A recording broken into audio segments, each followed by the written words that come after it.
have some exciting updates on the Louvre Heist. Hey jewelry fans, I'm Leigh Anne Brown, graduate gemologist, diamond expert, here for Shop LC with a Louvre update for you. And just a quick recap, on October 19th, Sunday morning, everybody woke up to discover there had been a big break-in at the Louvre. And priceless jewelry, amazing historical pieces, part of France's history, all gone. Now, as of right now, none of the jewelry has been recovered, but a total of 7 suspects have been brought in for questioning.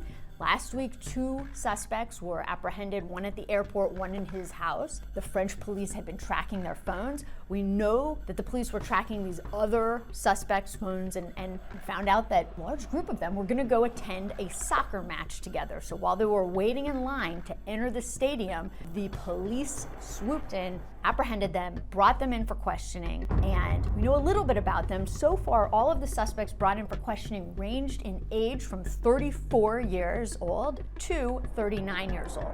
Some of the suspects have been released. Maybe they were somehow affiliated or involved, but the French police did not determine that it was necessary to keep them in custody. But also late last week, well, the internet went a little bit crazy because photos of 2 of the suspects were released or leaked, and when these photos got out online, they caused quite a stir because, as luck would have it, these French criminals were kind of hot. I'll let you be the judge. The comments when these pictures came out, oh my God, they're both works of art.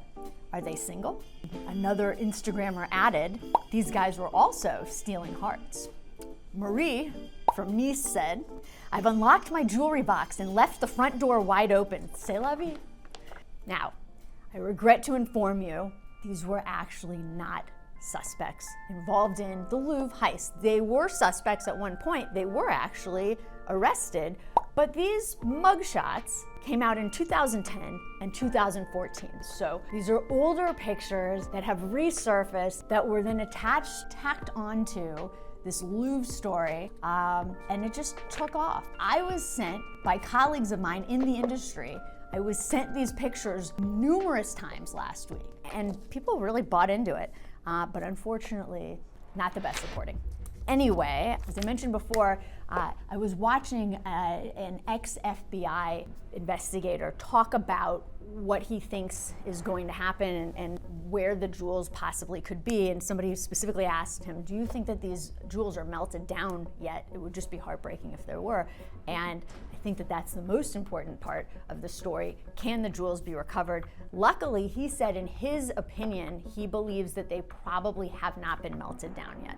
Why? Because as these criminals are getting brought in for questioning, if they want to make some kind of a bargain, a shorter prison time, they better hope to have the jewels still intact and available that they can trade for a lighter sentence. And so he thinks that they probably put them, like wrapped it up in a Ziploc bag and put it in their freezer or hid it somewhere in their closet, which actually kind of tracks because some of these jewels have been stolen before previously in history, way back in the French Revolution, in fact, and they were recovered in one case because the criminal that stole them in the first place was on the block with the guillotine and everything. He was going to be put to death, and right before he was sent to the guillotine, he admitted to having stolen the jewels and told the police where to find them, and they were found in an attic in Paris, and they were recovered. So they have been stolen previously, they have been recovered before.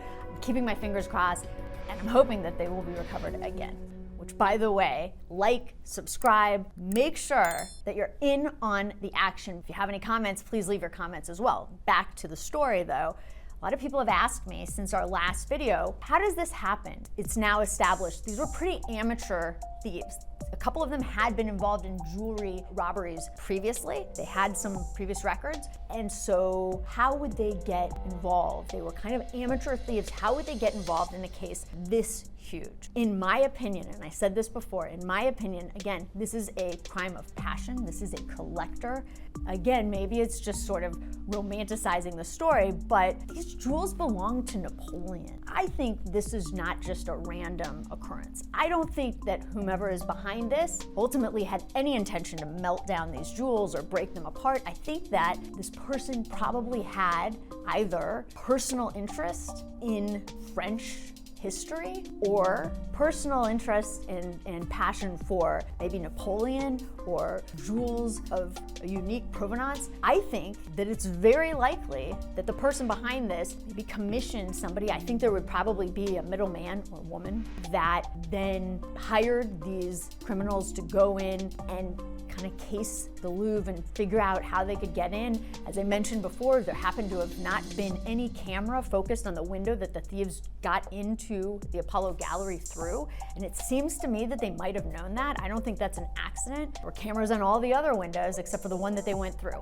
So to me, it was planned out, and I don't think the thieves had any real personal interest. Any of the thieves that broke into the Louvre had any personal interest in these jewels. I think there was somebody else behind it. I believe, and again, I could be wrong, I believe that they probably were paid to go steal these specific jewels, and that whomever was behind this is probably maybe like 1 or 2 levels away from the actual heist. So that gives me a little bit more hope that the jewels were not going to be broken up and melted down. And as I said before, these are not just valuable gems and diamonds and beautiful pieces of jewelry. The history of these items is what makes them irreplaceable. Guys, I have to stop for a second and share something with you because as you might know, I'm here with Shop LC, which is a home shopping network. You can watch us live on your television. We're also on YouTube 24/7. ShopLC.com is our website. And I was told just now, today, I'm just finding this out, that I have really kind of an exciting coupon. I think you're gonna wanna hear this because if you love gems and jewelry, like me, like I know you do because you're here watching this, I have a coupon code for you, YT50, YT50. For $50 off, no minimum purchase, one-time use only. So don't use it on like a $19.99 because we're not gonna send you a check. But to me, it's a no-brainer. This is a legal jewel heist for which you're not gonna be apprehended, but you are gonna save $50 at ShopLC.com. So that's what we know. Now I have my suspicions on who the mastermind behind the heist could possibly be, but I probably can't say it here, but you can. So let me know in the comments who you think could be involved, who's behind the Louvre heist, and like, subscribe. We're gonna keep you updated as soon as we have more information. Again, my name is Leigh Anne Brown here for Shop LC. Thanks for watching, and I'll see you next time.